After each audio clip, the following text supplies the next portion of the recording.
Welcome everyone, and please forgive me for our late start today. Our Sunday afternoon talk from East London, Sri Chaitanya Saraswat, 466 Green Street. Very beautiful sunny afternoon today, but we've come to the lotus feet of their Lordship Sri Sri Guru Gauranga Radha Shyam Sundar to worship them and to speak. So, as has been our custom for the last so many months, we are rereading the foundational, seminal books of our founder Acharya Om Vishnupad Srila Bhakti Rakak Sri Dadev Goswami Maharaj.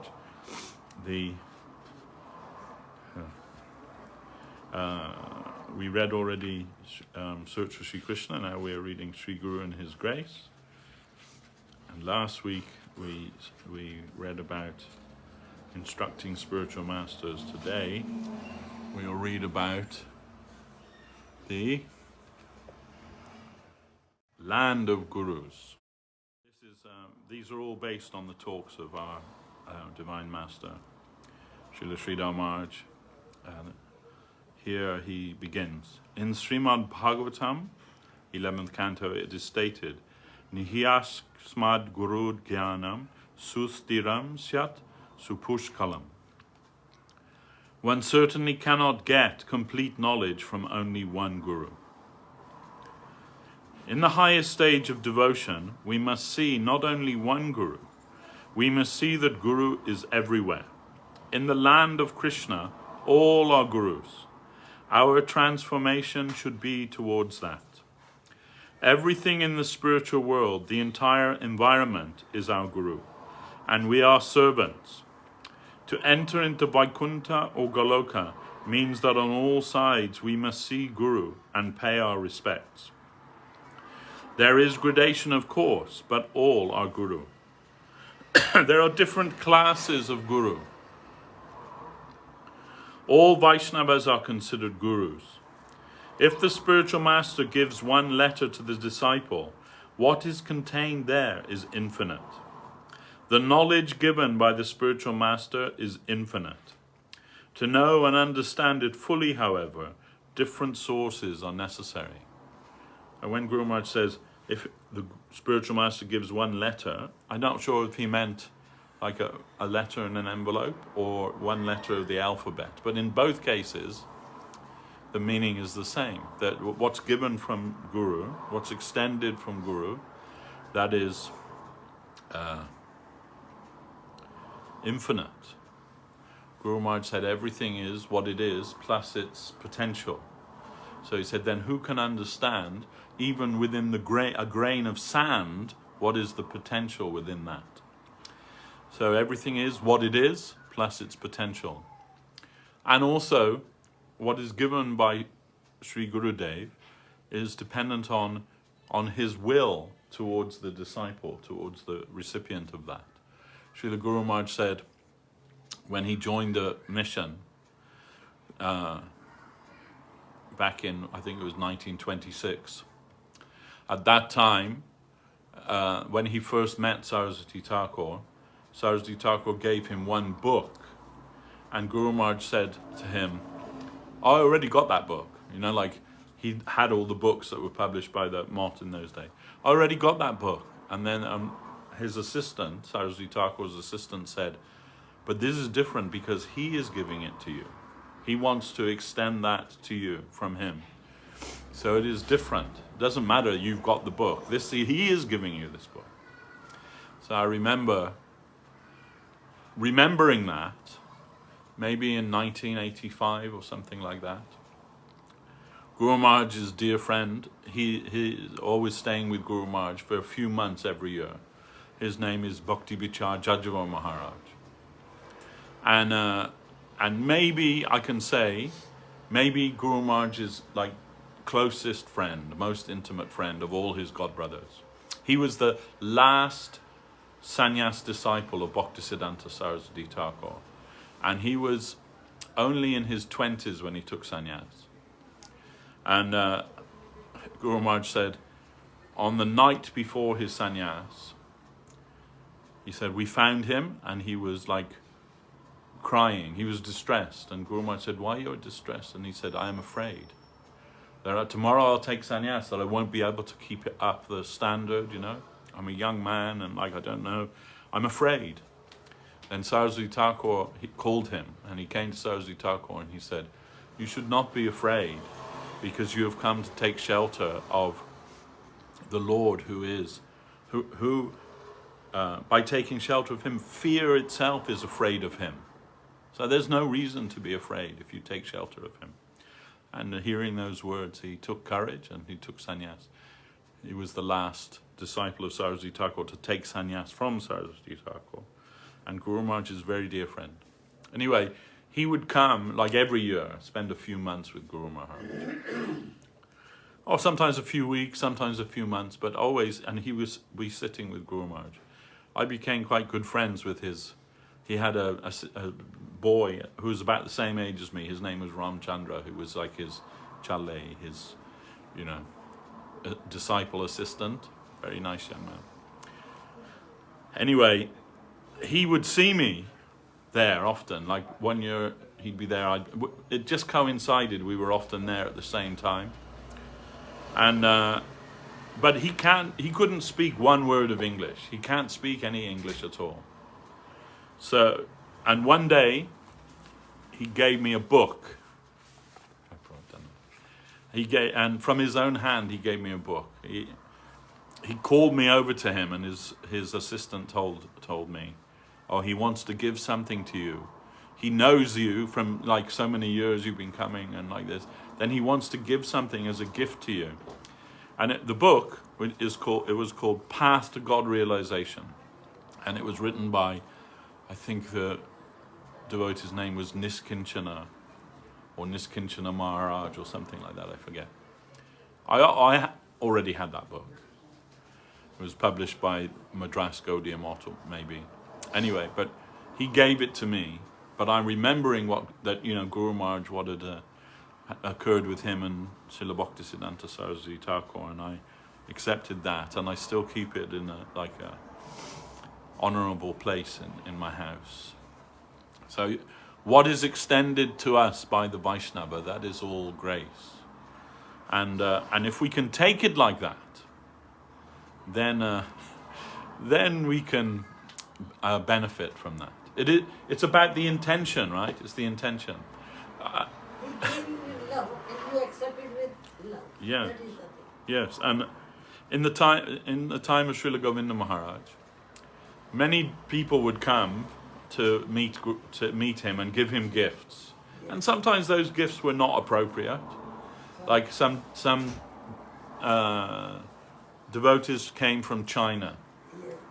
Srila Govinda Maharaj said, nothing surprises me in the world except that in China they're chanting Hare Krishna.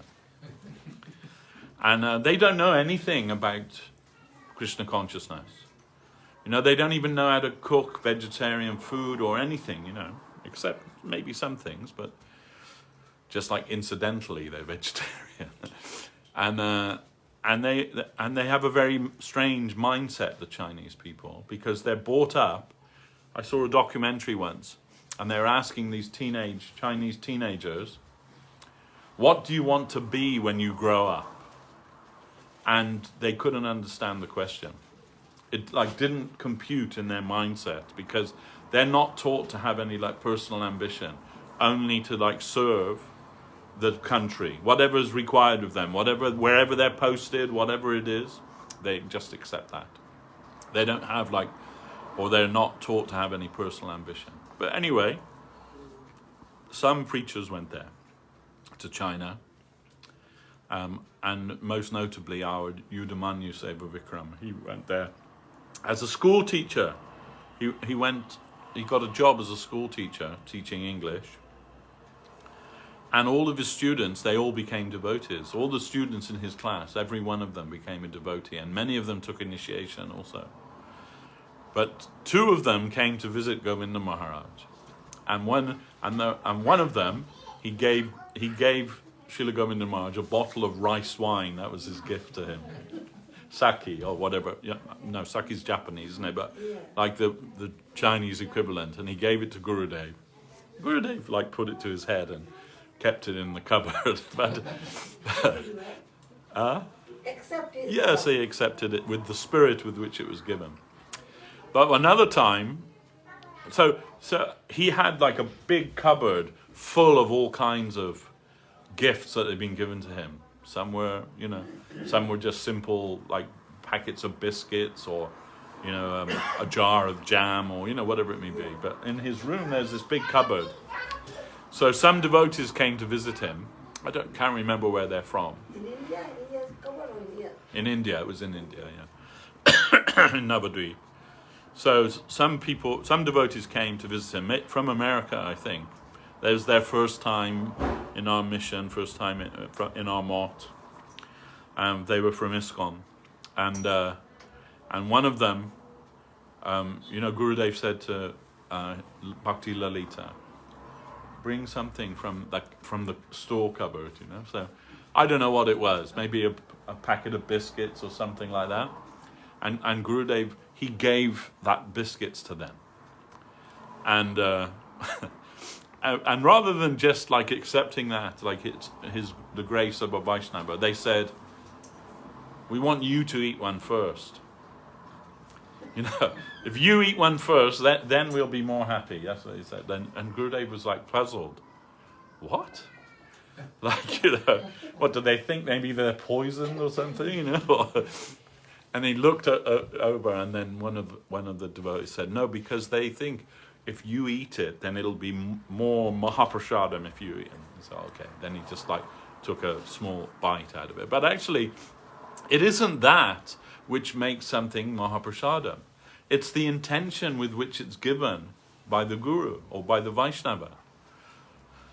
Sometimes, sometimes if there's some guest comes, we don't have any prasadam, then on a rare occasion to give them, we give them an apple or an orange or something like that. It's from Krishna's kitchen, it's prasadam. We don't have to make a formal offering of it for it to become prasadam. It's the grace of the Vaishnava, the grace of the devotee. We heard a funny story about Srila Prabhupada A.C. Bhaktivedanta Swami when he was traveling, he traveled around the world a lot. And one time he was on the plane and he's telling, I'm very hungry, bring prasadam. So his assistant had some prasadam, and they allowed him, because he was on first class, they allowed them to use the galley to warm it up and like this, So anyway, Prabhupada's waiting, and the prasadam's not coming, So then he got a little upset. So he got out of his seat and he walked to the galley where that devotee was. And in the galley, he finds the devotee with his Brahmin thread wrapped around his finger with a picture of Prabhupada. And he's chanting mantras to the picture of Prabhupada. And Prabhupada said, what are you doing? I'm here. Just give me it now. Give it to me now. Why are you doing all this ritual business, So this is, form and substance. Sometimes we're thinking the form is everything. Anyhow, but what Guru Maharaj is saying here is that even one letter from the alphabet, if that's given to the disciple by the Guru, it has infinite grace is attached to that.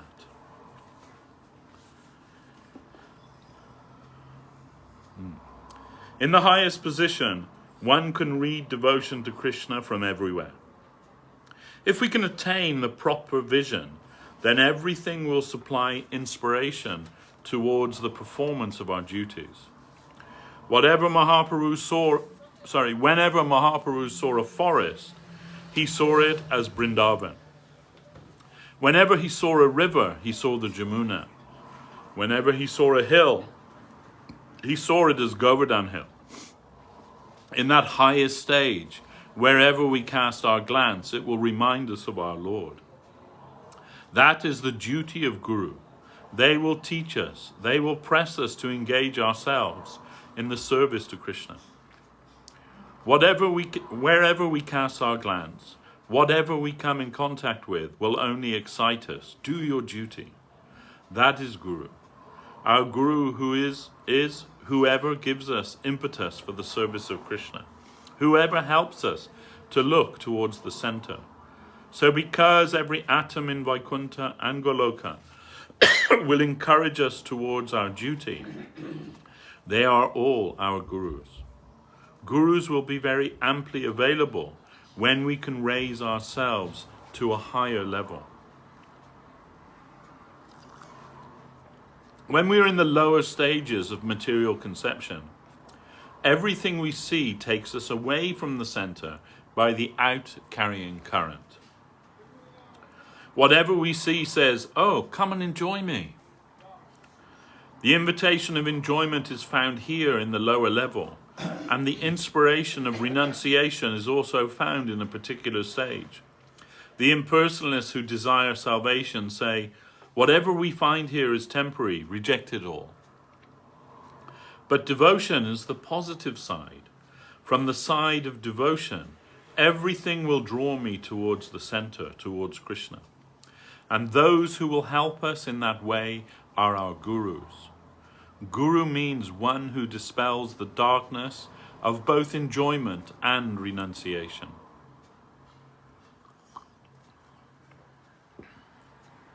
Krishna tells us not to participate in one point. Krishna tells us not to particularize in one point. Acharya mam vijanaya. There are so many Shiksha Gurus in the line. And it is our good fortune to see more Gurus to come to the stage where we see Gurus everywhere. Everywhere we shall try to draw the hints of the auspicious presence of Godhead. Krishna says, one who can see me everywhere and everything in me is never lost to me, nor I to him. Yo mam paschati sarvatra sarvam cha mai paschati.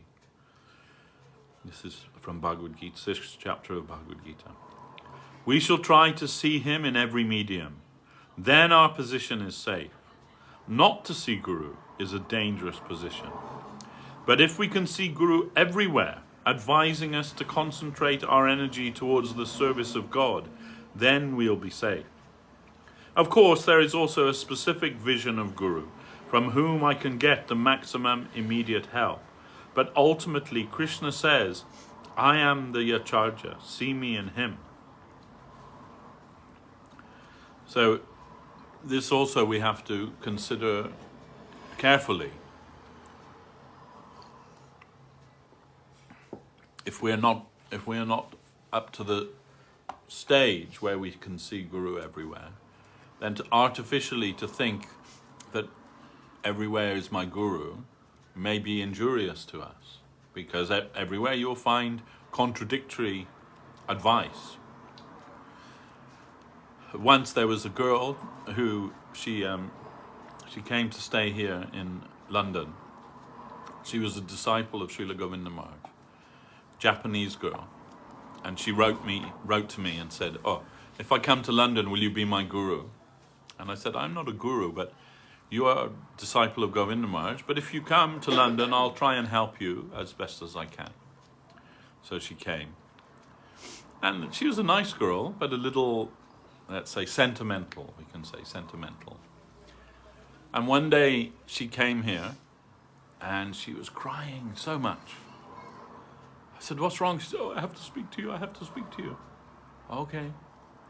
So we went to the room and she's like crying so much, like fluid coming out of her nose, she's crying so much. I said, "All right, have some water, like be calm, be happy.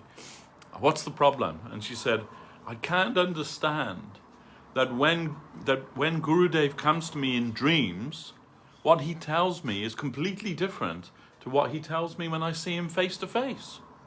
I can't understand." She's like, "How to reconcile this, And I said, "Well, that's because it's a dream, and you shouldn't take much notice of a dream.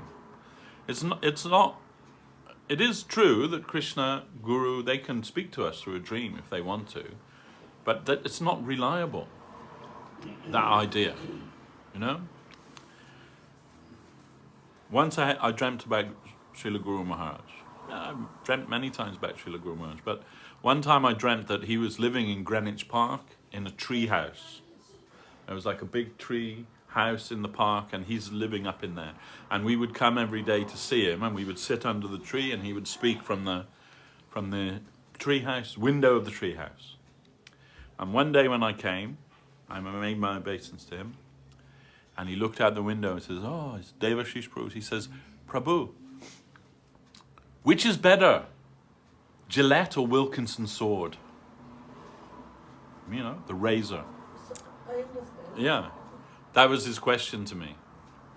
So should I think that that was like some divine, he was asking me something like from the divine world, which is better? It's a dream. It was a dream. Of course, I'm thinking about Guru Maharaj. Maybe I was thinking about buying a new race. I don't know. But somehow the things got mixed up together, you know? The dream is mixed with so many material things. Yeah, of course. So, although... So many things in your mind. I don't see the dream. Yeah. But he sees the many dreams. Yes.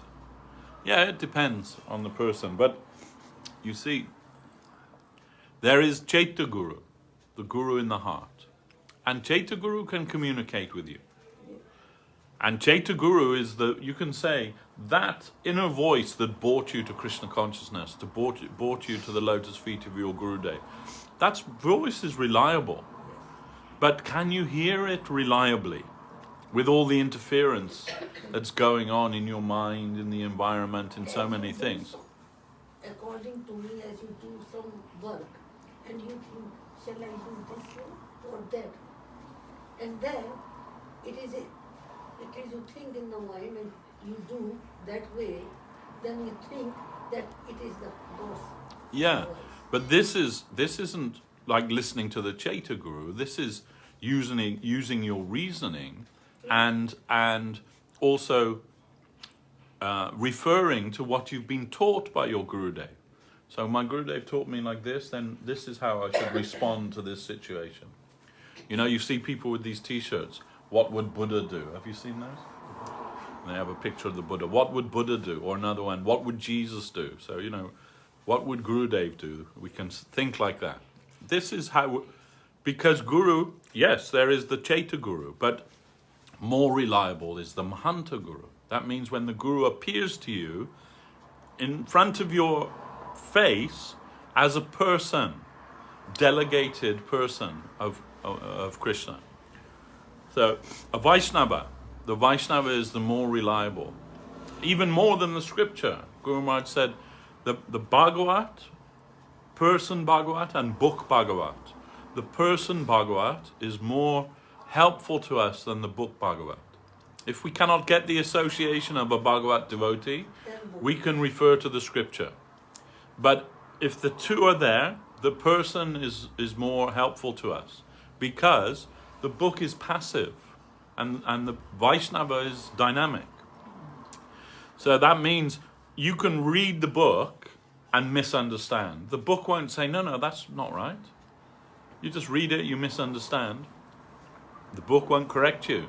You can fall asleep reading the book and drool all over. The book won't wake you up. But the devotee will. Prabhu, wake up. No, Prabhu, that's not the proper understanding. This is the proper understanding, according to Vishwanath Chakravarti. This way, you know, they'll tell. Like that. So the person Bhagavat is more to us than the book Bhagavat. But both are necessary because you'll find that, they're interrelated. Guru, Vaishnava, they'll never say anything that they cannot support by the scripture. If they cannot be supported by the scripture, they won't tell that. That is the pramana. The authority is the scripture. And Guru derives their authority from the scripture. So the two are interrelated. But from our perspective, the person is more helpful to us. But when we see the person in the dream, we should not rely on that. That will mislead us. He will not mislead us, but our dream may mislead us. Anyway, whether she was able to deal with that or not, I don't know. She didn't stay very long in our mission. But there you are. And you can clarify also. Oh, Gurudev, I saw in a dream you said this to me. Is it right or not? Why not? You can ask. Of course, when Guru is not any longer present in the world, then you will have to discuss with the reliable Vaishnavas. Oh, I had this dream of Gurudev. What do you think, Prabhu? You know, like this. If you think it, like sometimes it can be something significant can come in the dream to you. And sometimes it's just a dream. And I would say mostly it's just a dream. It's auspicious if we see our Guru or Krishna in the dream. That's a very auspicious thing. But it may not be real. Reliable. So, who is a charger? One who knows how to give due respect to his own acharya. Baladev Vidyabhushan has explained in one of his commentaries how both Rupa and Sanatana Goswami have shown Govinda to the world. He says that if one has a jewel in his hand, he can show the jewel in various ways by holding it differently. Rupa and Sanatana have each dealt in various ways with the jewel by the name of Govinda, who is always served by the supreme goddess of fortune. They have both shown that high substance, Govinda, to the world, just as a jewel within their palms. So not only in the supreme goal of life, but in everything, our knowledge depends on more than one source. We mainly learn from one place, but this is verified and corroborated by many sources. Then it comes to be proper knowledge. In the Nyaya Shastra, the codes of logic, the 6 processes of acquiring knowledge are mentioned. Vishaya, the thesis, Sangshaya, the antithesis, Purva Paksha, cross-examination, Mimamsa, synthesis, and Siddhanta, conclusion, and Sangati, verification from different sources. After these 6 stages, something may come in the name of truth in this world. Any knowledge presupposes consultation with different sources, although mainly we can get it from one source. In the beginning, we inquire about the truth, not from one, but from many sources. Then we concentrate to inquire from a particular higher source. Our first connection with the truth comes from here and there, from here and there in small quantities. First, there is agyata sukriti, unknown pious activities. Then, gyata sukriti, pious activities performed in knowledge. Then, shraddha or faith.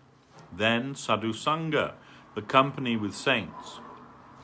In this way, we search for Sri Krishna. We inquire here and there. Many saints help us to a certain extent. Ultimately, we go to that spiritual master in whom we find the greatest possibility of learning the truth, and we surrender there. Having accepted a spiritual master, one will find that his guru has so many disciples, and he will take from them also. His spiritual master will recommend some books for him. He will say, read Bhagavad Gita, Sriman Bhagavatam. That will also help us to get so many gurus through the books, when we will find many references and quotations from many gurus. All of them have their contribution, and ultimately we must understand that we have to enter into the land of the gurus. Everyone should be respected as guru that gives impetus to me to search for Krishna, to serve Krishna. They will all help to carry me to the center, and this is the most fortunate position. To see everyone everywhere as guru. To see that no one is our servant and no one is indifferent to us. That is our highest fortune. To attain that highest spiritual environment where everyone is our guru. Here everyone is our servant, even our father and mother. Jai.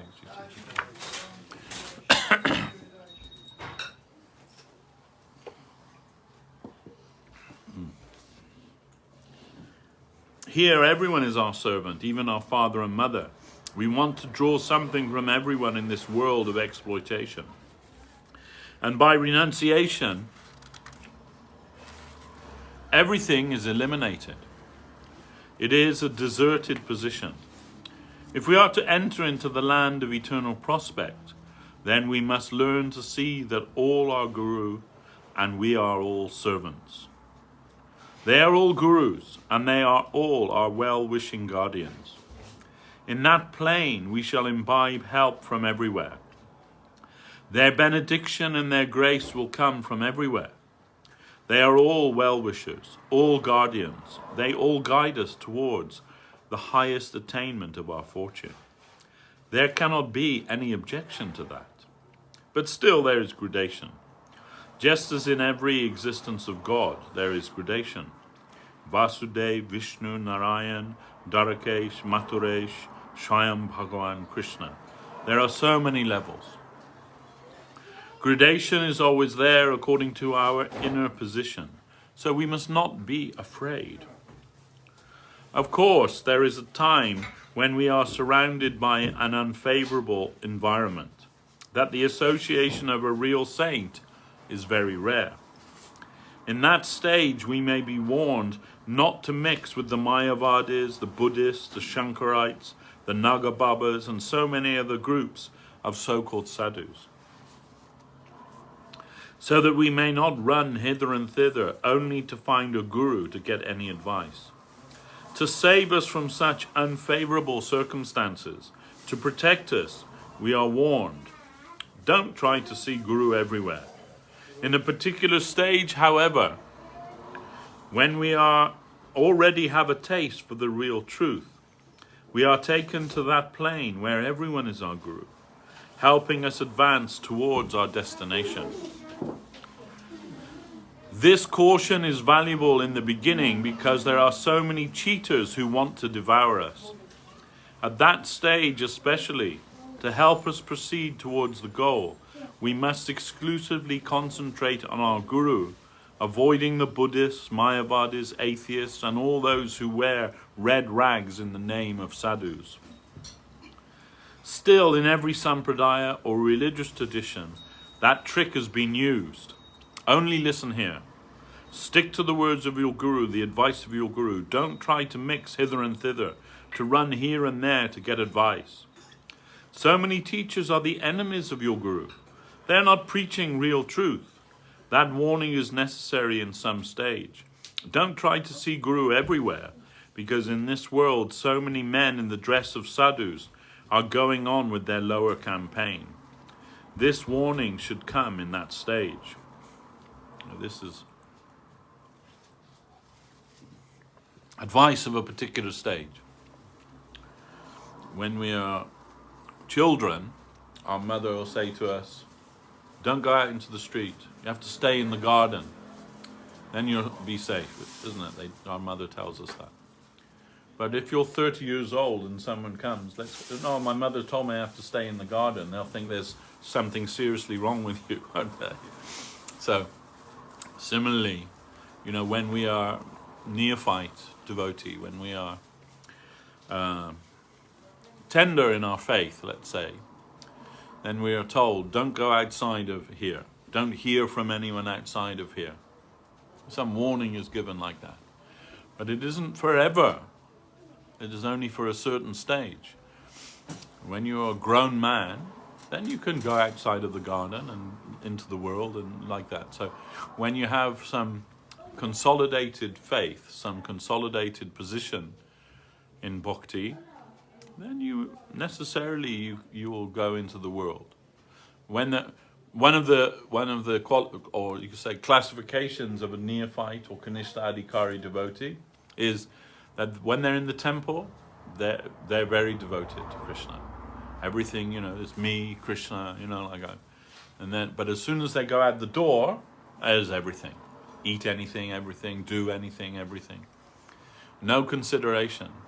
It's like, only in the temple. I'm a devotee in the temple. When I'm outside of the temple, I'm whatever I am. That's all right. But that will not be helpful to us. Madhyamadikari devotee, Guru Maharaj says the Madhyamadikari, that means the middle stage devotee. That's where the sadhana takes place.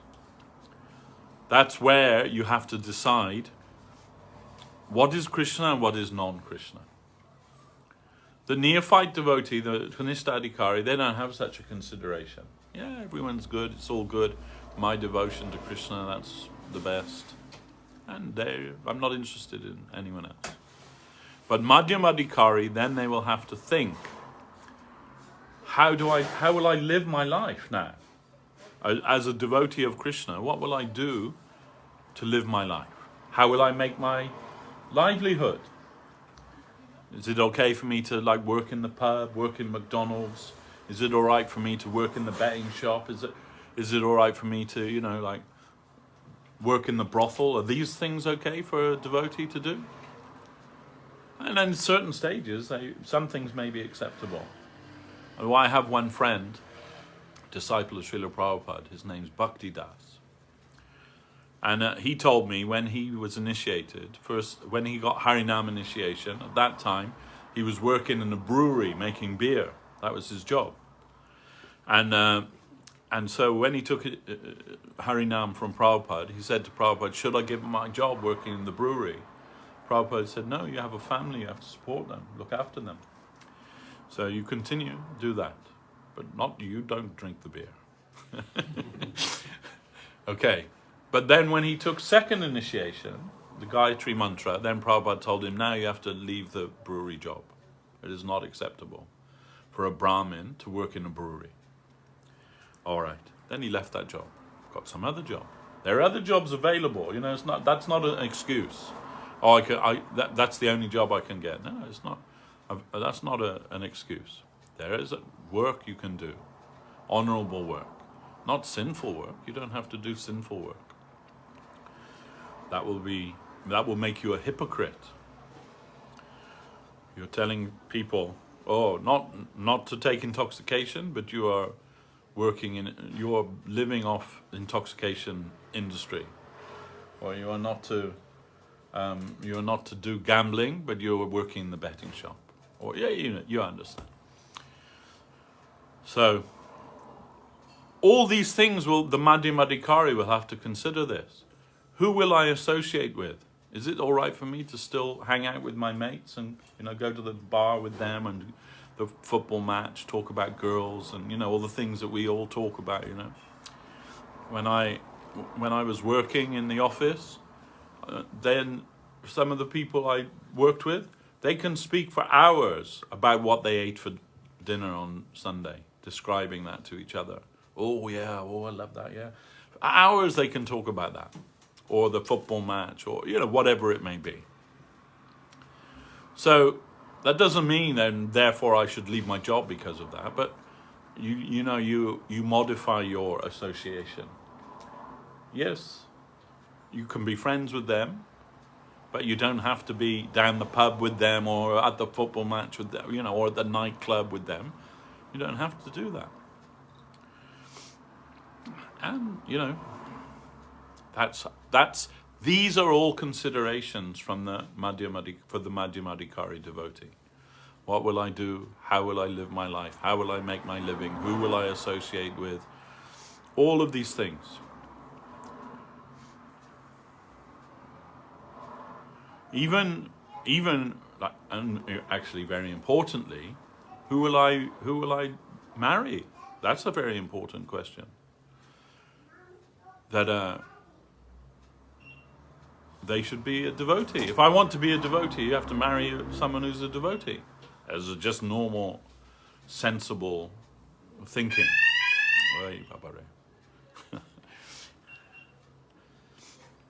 We had to make this integrated fire alarm system when we refurbished the temple. The local council said you have to have this fire alarm system. It cost thousands of pounds to install it. And it's always going wrong. Always going wrong. Anyway, never mind. But, and if there was a fire, would it actually work? I don't know. Fire alarm is it? But anyhow, One day we thought we will have a house. Oh, Havan, and around. so all of these things we all need, it is necessary for us to consider. We had one devotee. His wife was a Christian, a nice lady, everything, but she wouldn't allow him to bring his children to the temple. His own children, they can't come to the temple. They have to come to the church with me. And while he was asleep in the night, she cut off his shika. Now, he's no longer with us, because what happens in that circumstance? You have to make a choice, the family or Krishna. One way. Then better to have a family that are Krishna conscious. You know, then Gurudev used to say to us, you know, like, okay, we hear about this, you know, the deep, dark well of family life and all these things. And he said, but that wasn't my experience. I had a very happy family life. And really, I met Gurudev's wife, previous wife, you know. She was very lovely devotee. And he had 3 daughters. And, you know, before taking sannyas and everything, of course. Lovely devotees they were. And he said, that is my happiest time was in my family life. And he said, then we are told not to be attached to the family. But if the family are devotees, no problem to be attached with them, if they are devotees. So it is, all these things are important. You have to understand how much. It's an individual case. Everybody Yeah. is different. Of course. But if we want to go towards Krishna, then we should try. Madhyamadikari devotee means that they have to mold their life in the direction of Krishna and Krishna Bhakti. That's all.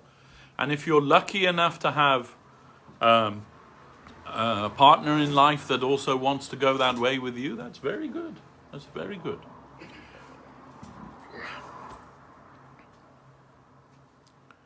Anyway, these things we will need to consider. And this is what Guru Maharaj said, this is the stage of sadhana, the Madhyamadikari. Kanishthadikari, they don't care about sadhana, they don't care about anything, it's all sentimental. And the Uttamadikari, they also don't care about sadhana, because they just see Krishna everywhere. They cannot see non-Krishna, they only see Krishna. This is what Guru Maharaj is saying here, right? Everywhere we will see Krishna, everywhere we will be inspired towards Krishna. But the Madhyamadikari, they have to make some distinction. What is Krishna? What is non-Krishna? What is favorable to Krishna consciousness? What is unfavorable to Krishna consciousness? And then they have to make some adjustment in their life. This is unfavorable in this stage of my life for my progress in Krishna consciousness, then I should leave that. And those aren't always easy decisions to make in your life. Prabhu, Yeah. isn't that discrimination also appropriate for speaking to others? Yes. Because otherwise there'd be no one actually out there.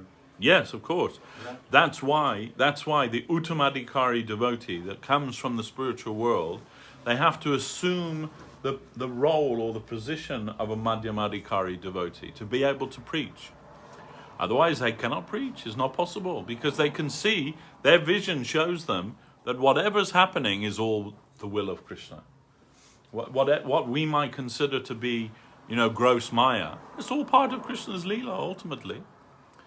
But we are not in that position. That's why Guru Maharaj is telling us here, don't artificially say, I see Guru everywhere.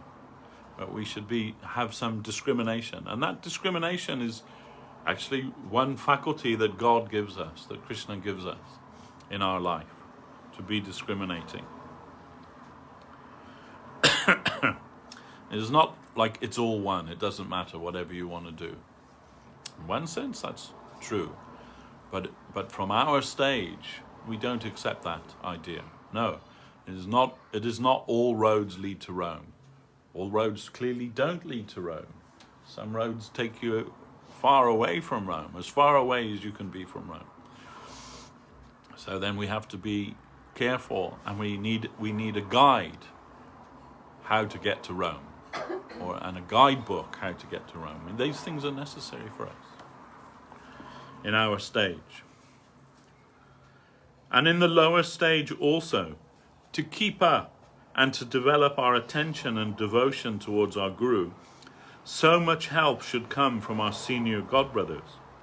They will help us understand the greatness of our Guru in different ways. They are also doing the work of Shiksha Guru. But when we enter into the kingdom of service, then of course everyone will help us. It is also said that we may have an inner attraction towards Vrindavan, and our inner awakenment may be in the service of Krishna in Goloka. But if we mix with so many sadhus in Vaikuntha, then we will be hurled down to Vaikuntha. This is the expression of Bhaktivinoda Thakur.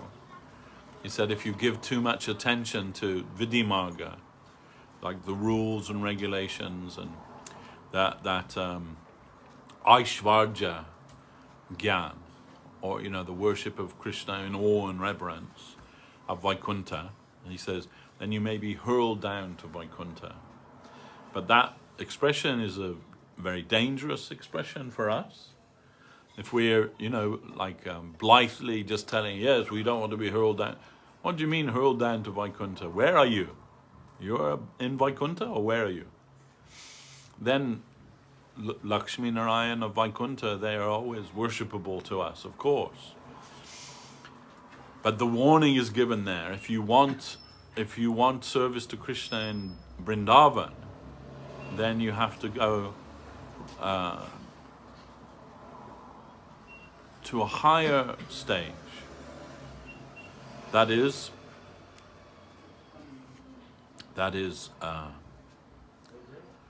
Raganuga Bhakti. That means the devotion of the heart, where the heart dictates everything to you. But that again also, not prematurely. We will not tell, I am Raganuga Bhakti. I can do anything and everything for the service of Krishna. Even if you can, you will not say that. So, Guru Maharaj would say, until, Raga means love, right? Raga means love. So until that love arises in your heart, then you must follow the path of duty. You must be a dutiful person. Follow your duty and follow the rules and regulations. But Mattala Harijana Kirtana Range Pujala Ragapata Gaura Babange. This is our motto, if you like. That Ragapata, that path of spontaneous loving devotion, we keep that on our head. And we worship that by practicing Harinam Sankirtan. In the mood of awe and reverence. We will not try to artificially cross beyond that. We will not think, the cowherd girls, they left their husbands to be with Krishna. Then it's all right if I leave my wife or my husband and go with some other girl or some other man. Krishna did it, then it's all right. No, that will be suicidal to think like that. In every respect. So warning is given in the scripture. If you cannot hold the ocean of poison in your throat, do not attempt to drink poison. Only Shankara, only Mahadev can do that. If you will take one drop of poison, you will immediately die.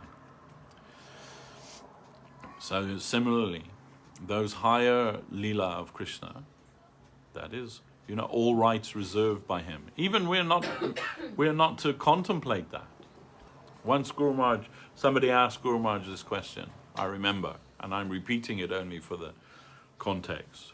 He asked Guru Maharaj, we read that, we heard somewhere that in one pastime, the cowherd girls are picking flowers.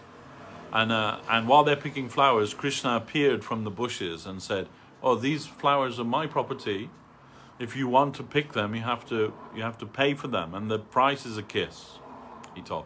Then he said to Guru Maharaj, could you tell us something about that? And Guru Maharaj said, I'm very sorry, but you shouldn't let your mind dwell on that for even a moment. He said, if you may consider Krishna's pastimes with the cowherd boys to some extent, but these things, they're beyond our thinking. Why they're beyond our thinking? Because we have no point of reference with which to understand them.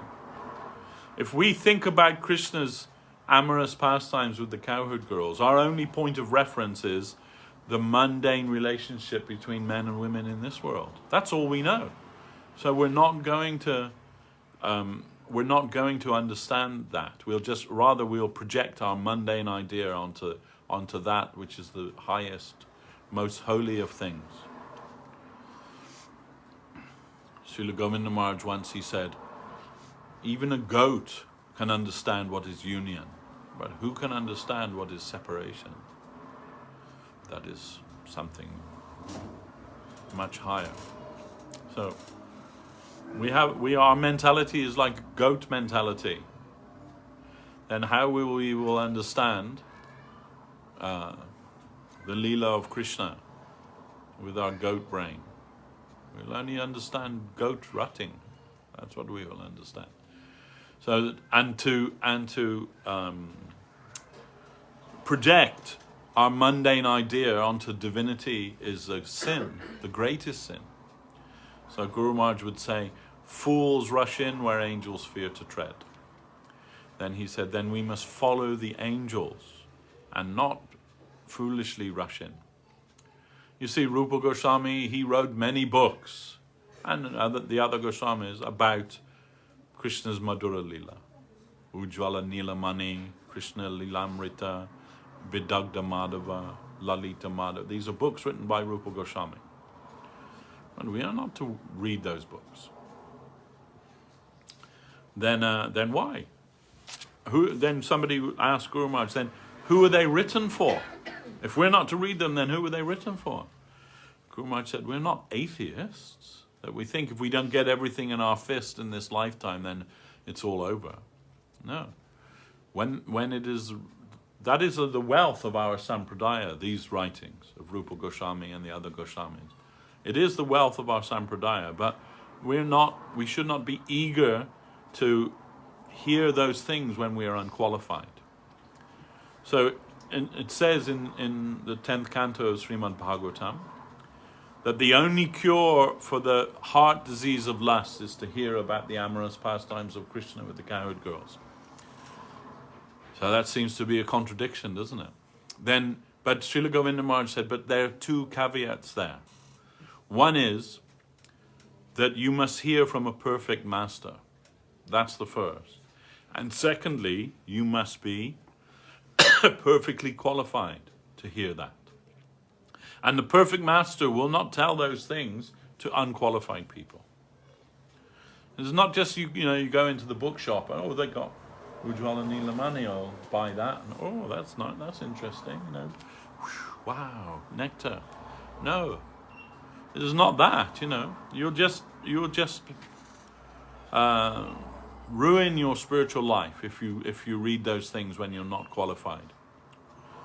You will ruin it. Srila Govinda Maharaj said, you will fall into the garbage of Sahajiyism. And we do not want that for our friends or ourselves.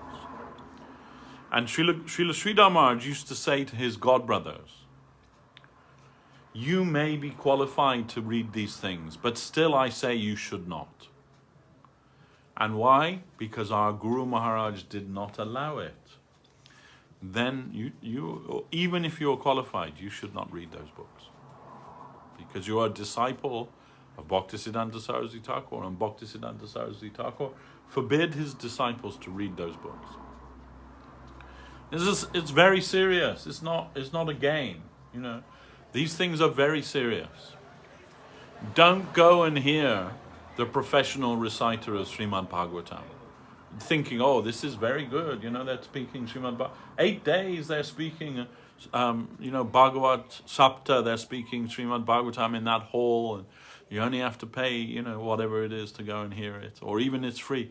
Don't go there. Don't listen to that.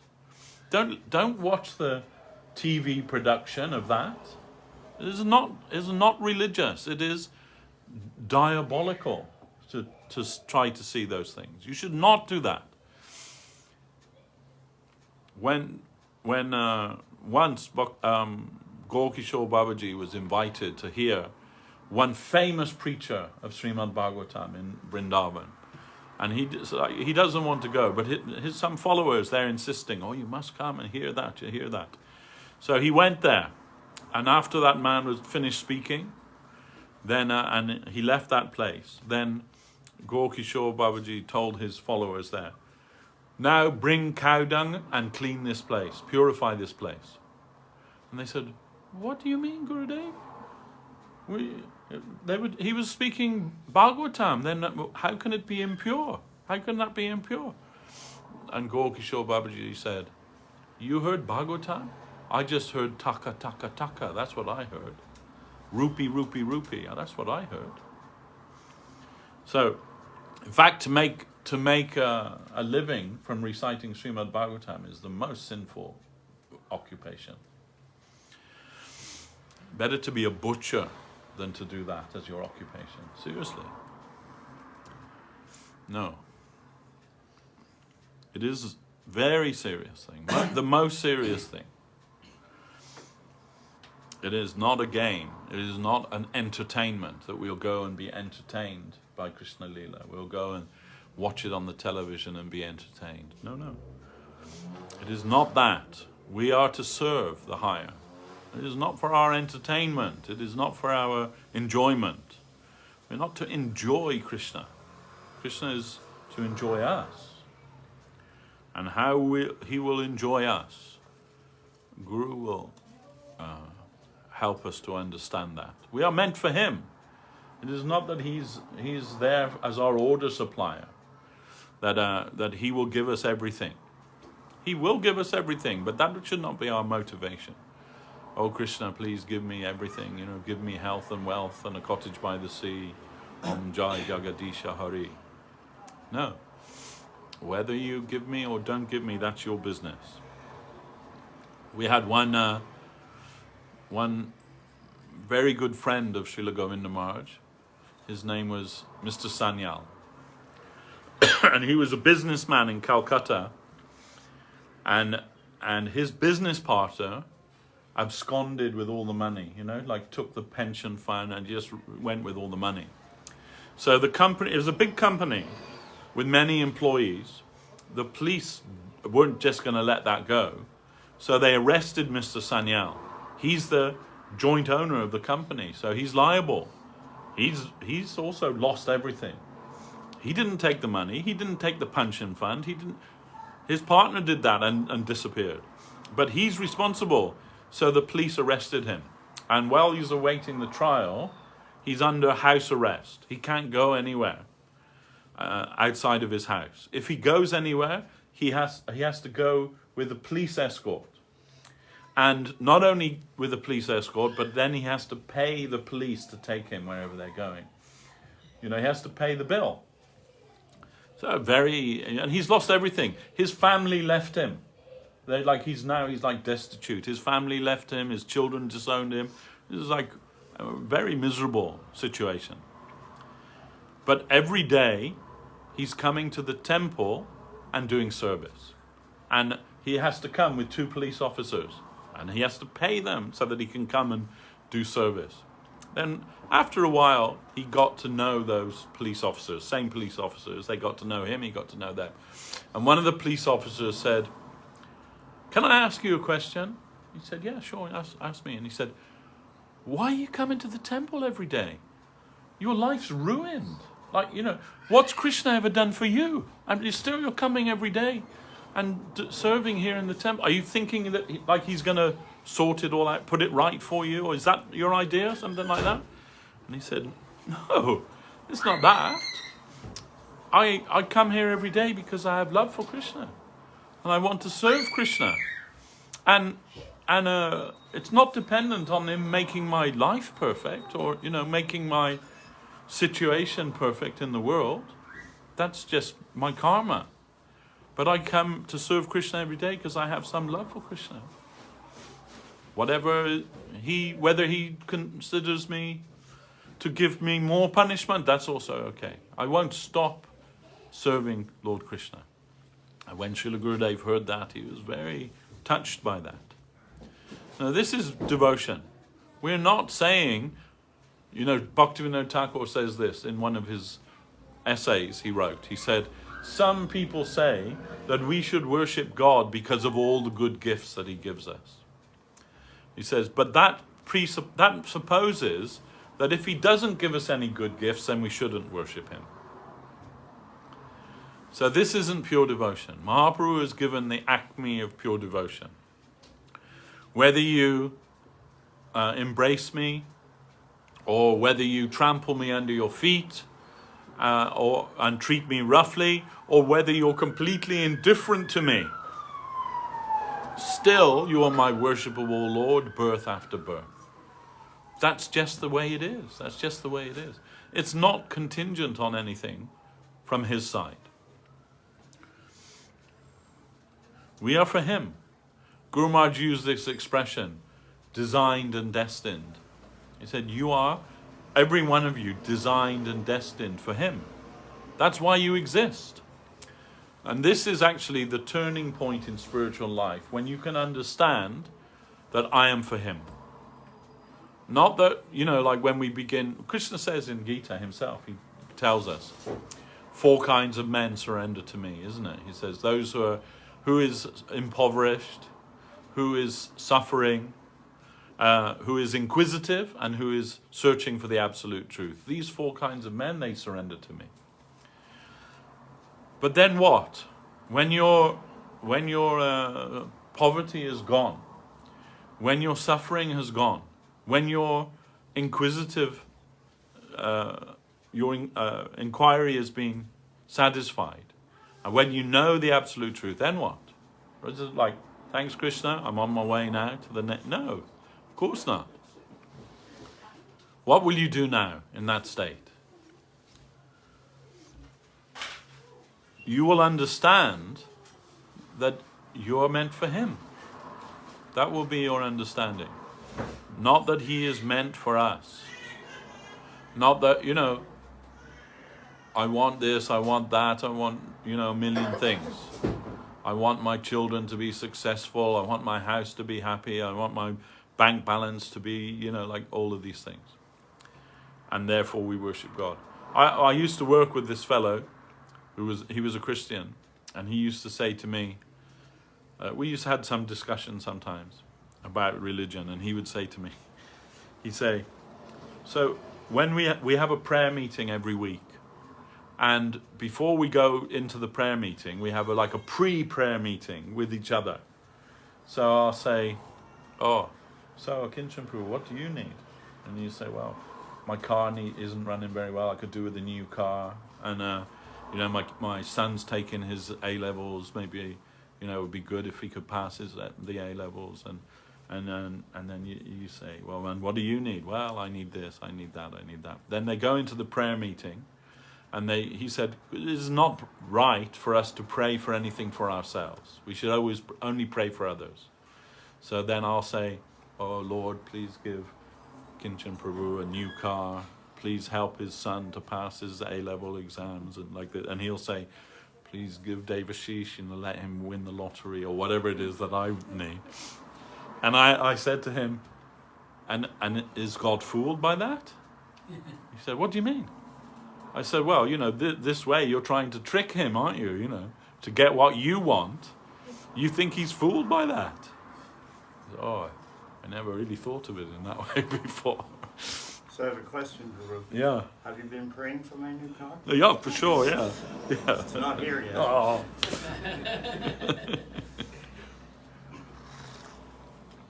Yeah. So, this is not pure devotion. It's good. It's not bad, actually. It's not a bad thing. At least we're going to the Lord to ask, please give me this, please give me that. But it is a very, primitive, or you say, fundamental idea that he can give me everything we know. But isn't that also sort of epitomized also in the Lord's Prayer itself? Yeah, you mean like give us this day our daily bread. Yeah. Of course, those who are a little bit more deep thinkers in Christianity, they say it doesn't actually like mean bread. It means grace. It means give us the grace by which we can live our life, you know. But ultimately,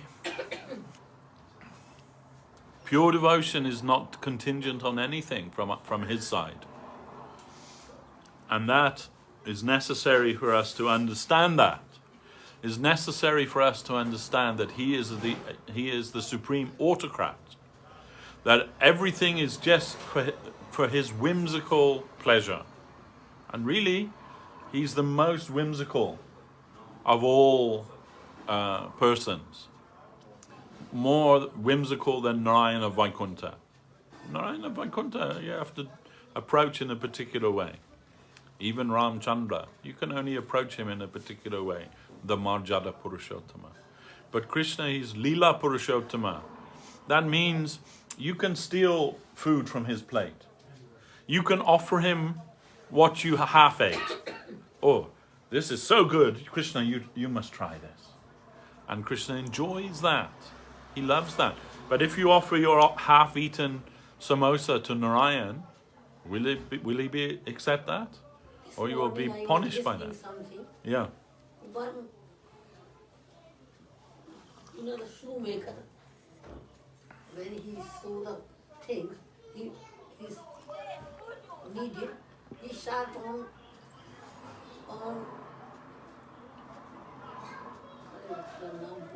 I forget that thing, one the deities. And one pujari came to him and said, what you are doing, silly thing? Yeah. Sharpening the, and he said, give it to me. That was Tulsi and Tulsi is not called that?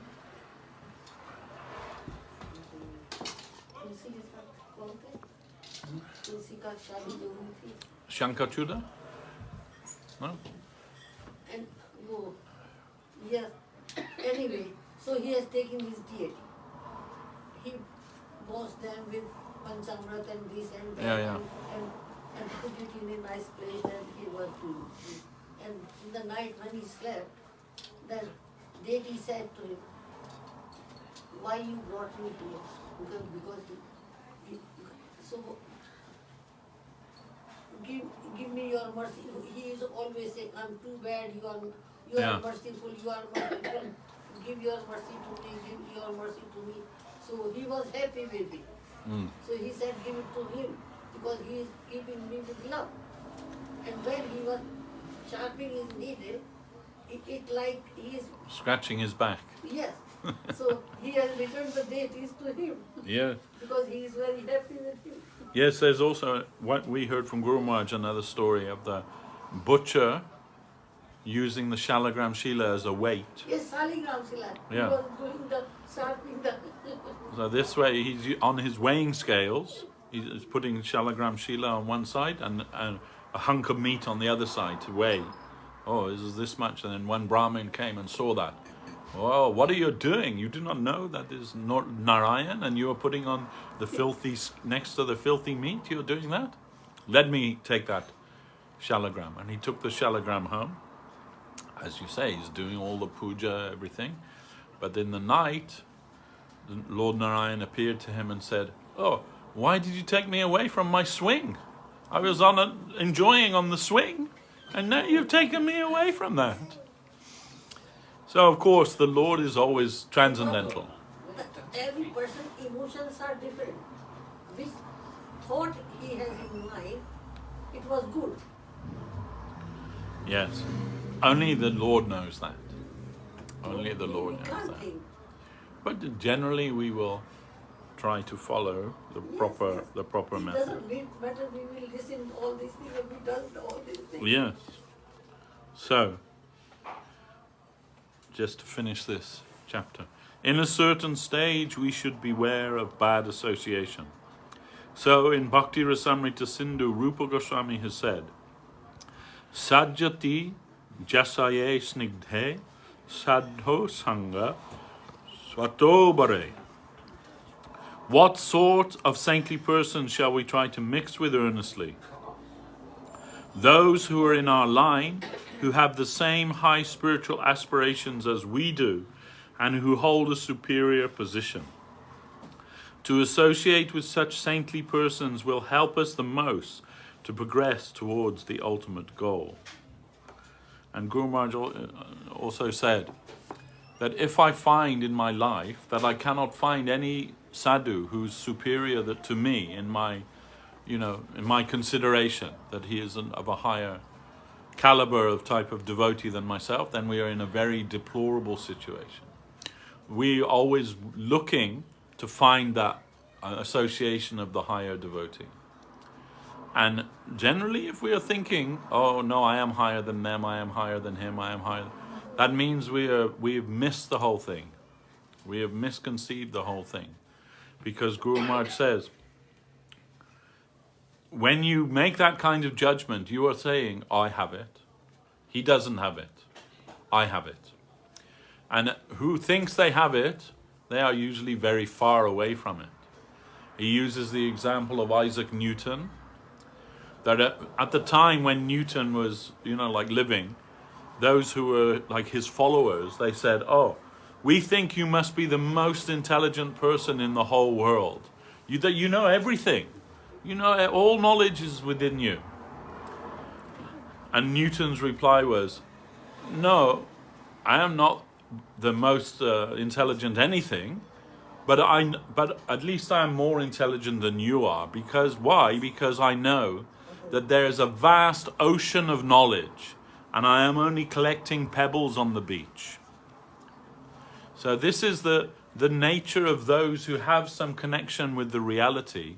They find themselves very far away from that. They consider themselves very far away from that. They don't say, I have it.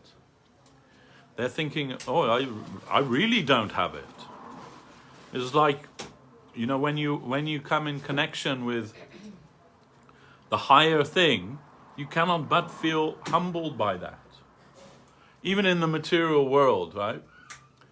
If you see, like for example, you go to the Sistine Chapel in Rome and you see the paintings of Michelangelo, you'll feel humble. You'll feel like, oh, this is something extraordinarily wonderful. Or, even go to the Grand Canyon in America and you'll feel humbled by its vastness. You cannot conceive like how vast that is. You'll feel tiny in comparison to that. When you come in connection with something substantial, that must be your feeling must be in the inverse to that.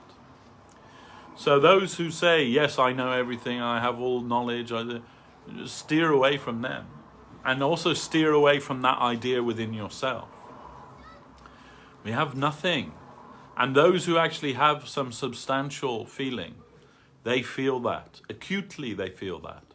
Our Guru, Krishnadas Kaviraj Goswami, who is the author of Chaitanya Charitamrita, our Guru Maharaj said that Chaitanya Charitamrita is the greatest book ever composed in all time and in all space.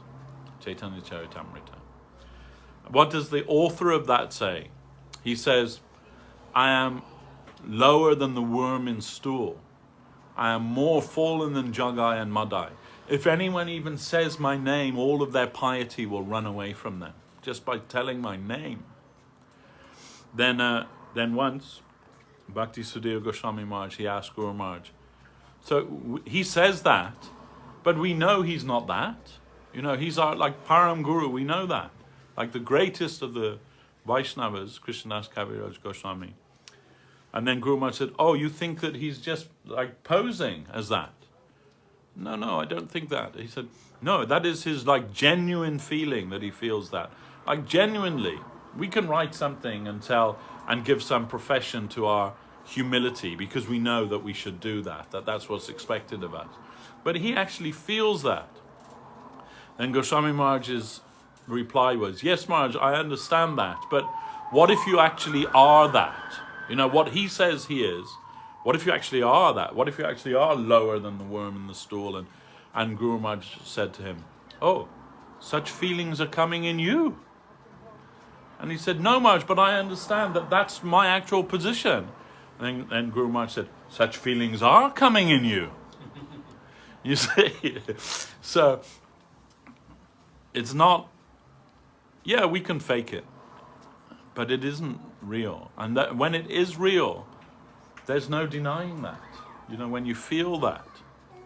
When headed by Srila Guru Maharaj, a group of Saraswati Thakur sannyasis, they came before him and they said, Guru Maharaj, they said to Saraswati Thakur, Guru Maharaj, we have some confession we want to make to you.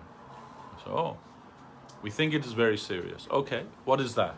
I said, so we've all been here, you know, like maybe 10 years or whatever with you, but we don't feel that substantially we've actually got anything.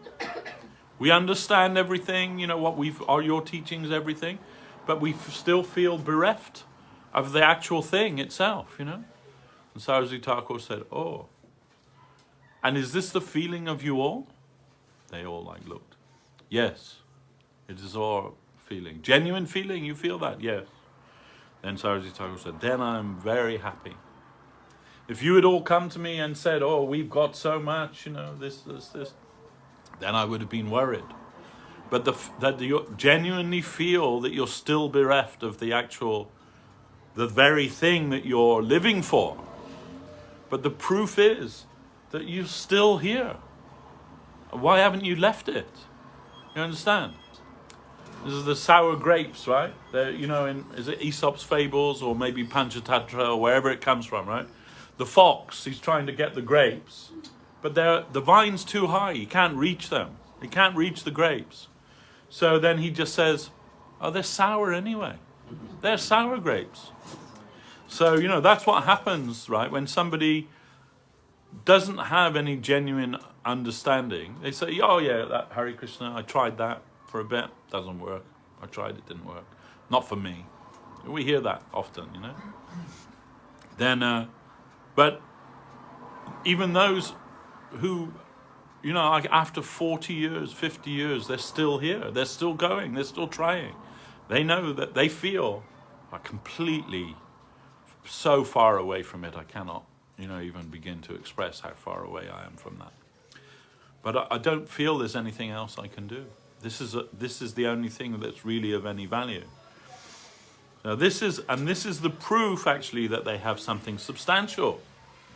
Because in a way, bhakti is measured in its inverse.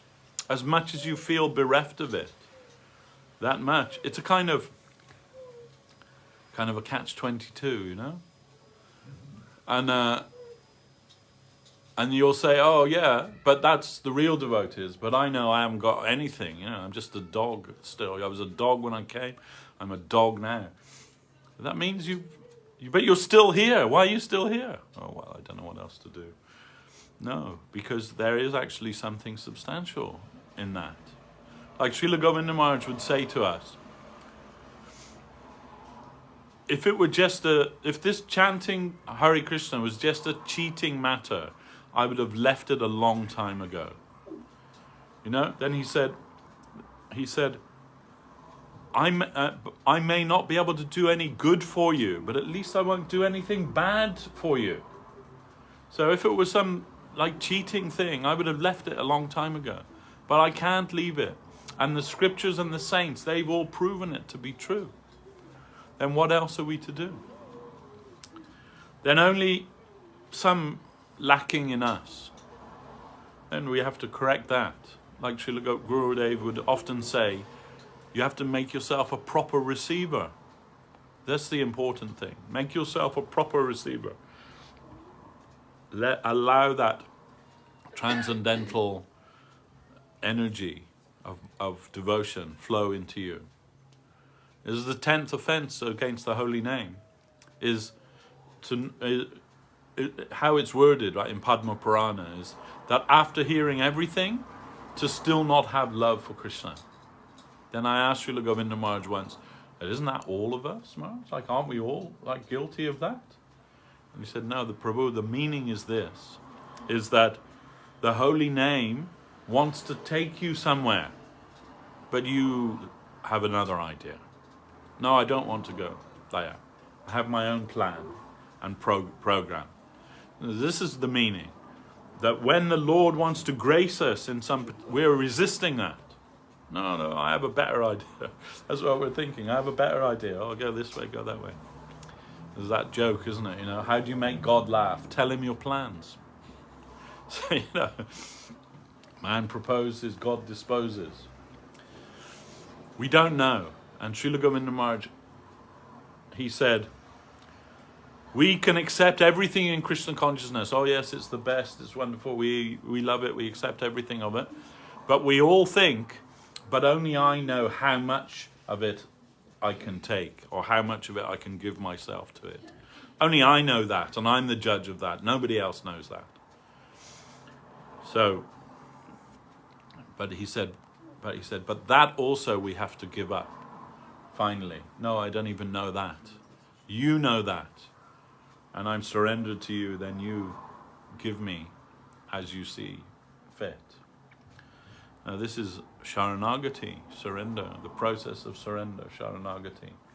Means that you have to leave that also, that you're not the arbiter of how much you can tolerate in Krishna consciousness. We all have our limits. Last year, Saraswat, my wife's sister, at Christmas time, she gave me this a kind of like headache balm. She knows I have difficulty sleeping. It's got lavender oil and and it says soothing temple balm is what it says on the lid, And I said, oh, is this for when the temple gets too much? I can put this on and be soothed from the temple.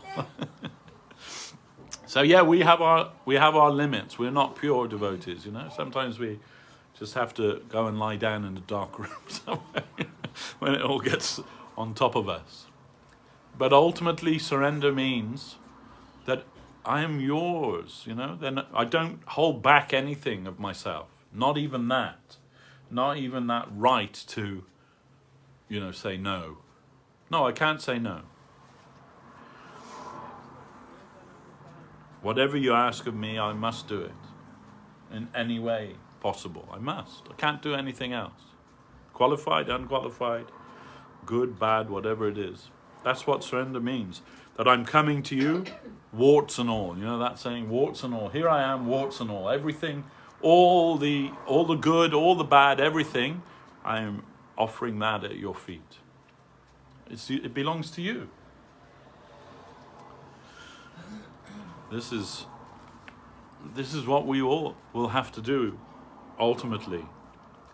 There may be some obstacles, but if at heart we are sincere, the environment cannot deceive us, because God's inner help is there, cooperating with our sincere inner need. Nahi kalyanakrit kaschit durgatim tatta gachchati. What we want from our innermost hearts cannot but come true, because Krishna knows everything. There may be some obstacles, but by Krishna's help, they shall all be eliminated, and our innermost aspiration will be crowned with success. There you go. A very good place to stop. All right, thank you very much, everyone, for hearing us, from listening to our Guru Maharaj's advice, and this is very good advice for everyone. From whatever stage you are in your current life, try to come towards Krishna. This is the advice. Don't go that way, go this way. Scripture is telling us like that. If you go that way, you're going deeper into the mud. Come this way, you come out of the mud. You may have to wade through the mud for a bit, but this is the right direction. That way, you're just going to sink in the mud. Come this way. No one's saying that immediately you'll become pure. But if you're on your way to the shower, to take a shower, no one can say, oh, look how dirty he is. Once you reach the shower and you wash it all off, you're already on the way, isn't it? You're already on the way. Guru Maharaj, at one time, Guru Maharaj said, in Puri, Haridas Thakur's Samadhi, different like different spiritual organizations, Vaishnava organizations, they take care of that property. This at this time was one particular group of Vaishnavas looking after it. And after so many years, the tenure comes up, like someone else can take the charge of that temple for the next 10 years or whatever it is. So it was coming up, and Guru Maharaj knew that. And he asked our Bhakti Sudhir Goswami Maharaj, see if you can get the service of the temple, of Haridas Thakur's Samadhi. If you manage to get the contract or whatever it is, the responsibility for the next 10 years, we'll have an inauguration festival, and I will come to that. I will come to your inauguration festival. That time Guru Maharaj hadn't left the mott for the last 10 years. He hadn't gone out the gate, basically, Then Goswami Maharaj said, then when Guru Maharaj said like that, I became deathly afraid. Oh, would he even make the journey, from Navadvip to Puri? And he said, somehow Guru Maharaj could understand, what was my fear. And then Guru Maharaj laughed, and he said, and if I die on the way, at least I'll be going in the right direction. So this was Guru Maharaj's consideration. So we may die on the way, but at least we should be going in the right direction. That will be our solace. Virtue is its own reward. So that we are trying, that's as much as we can expect. Just don't stop trying. That's the message. Don't stop trying, however small it may be, your contribution, however feeble your attempt may be. Mahaprabhu says, if you fan the fire, the flames will come. So whatever little spark may be there, try and fan that, and the flames will come of their own accord. That we shall try to do. Okay, so now we'll stop here. Jai Om Vishnupad Srila Bhakti Sundar Govinda Dev Goswami Maharaj Ki Jai. Jai Om Vishnupad Srila Bhakti Rakak Sridhar Dev Goswami Maharaj Ki Jai. Jai Bhagavan Srila Bhakti Siddhanta Saraswati Thakur Ki Jai. Jai Rupanuga Guru Bhagya Ki Jai. Namacharya Srila Haridas Thakur Ki Jai. Sri Chaitanya Saraswata Acharya Brinda Ki Jai. Samadvaita Vaishnava Mandali Ki Jai. Harinama Sankirtan Ki Jai. Nitai Gaura Premanande.